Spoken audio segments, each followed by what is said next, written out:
Let's be honest. The last month or so in our offices have been very busy. Most times it's hard to get through to your legislative office because we've been lobbied, whether it's one side or the other, whether it's the groups or just individuals. They have lobbied us and lobbied us extensively. That's their right. That's democracy at its best.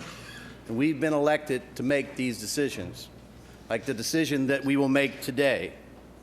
So, why are we here today at this moment in time? To me, it's one word. Strong word, marriage. That is why we're here today. Just that one word and nothing else. And what it really boils down to for me is the other word, equality. Whether it's the right to vote, to get on a bus, to use a water fountain, get a job, exchange legal wedding vows, all of those rights, many of us today take for granted. And maybe it's because we didn't have to fight for those rights. When the Declaration of Independence was signed, there was this understanding of equal. And let me repeat what equal was in terms of the right to vote then.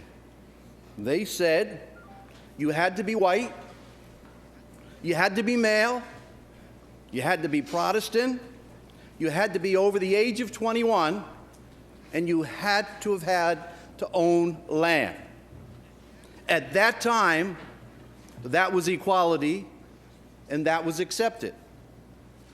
Now, looking back, we all ask ourselves, what were these great men thinking? What were they afraid of? Then later on in our country's history, we had a civil war. 600,000 Americans lost their lives before that war ended, all over the issue of slavery. All of us, when we look back on that time in our nation's history, we have to ask ourselves, what were they thinking? What were they afraid of? And then years later, another movement started in this country called the suffrage movement to give females the right to vote in this country. Can you imagine that in our nation's history, that women and some men had to protest, had to march, so that women in this country had the right to vote? And it's so hard to imagine that that movement took 70 years before females in this country had the right to vote in 1920. Unbelievable. So again, looking back, you have to say to yourself, what were they thinking? What were they afraid of? My grandfather used to show us pictures of immigrants getting off the boat in New York. And he would show us pictures of the employment companies, the large companies in our state that had employment offices in the cities. And there were signs in those offices that said, Irish need not apply, Jewish need not apply later on, Italians need not apply.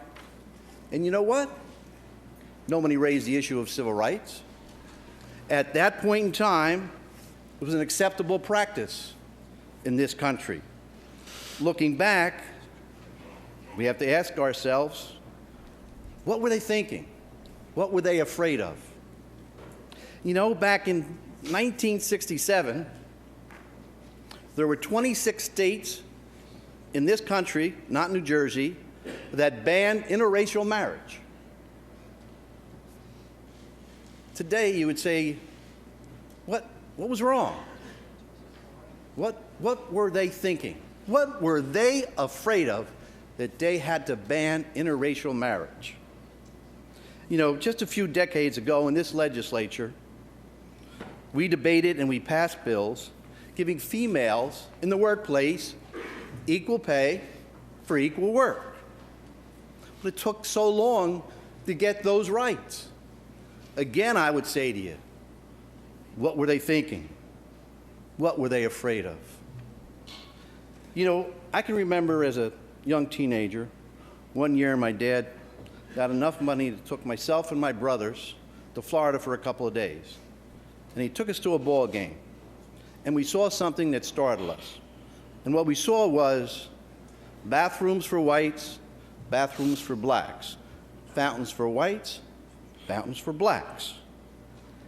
It was something maybe we read about, but seeing it in person, we were incredulous. And that's basically all we talked about, what we saw in Florida that night.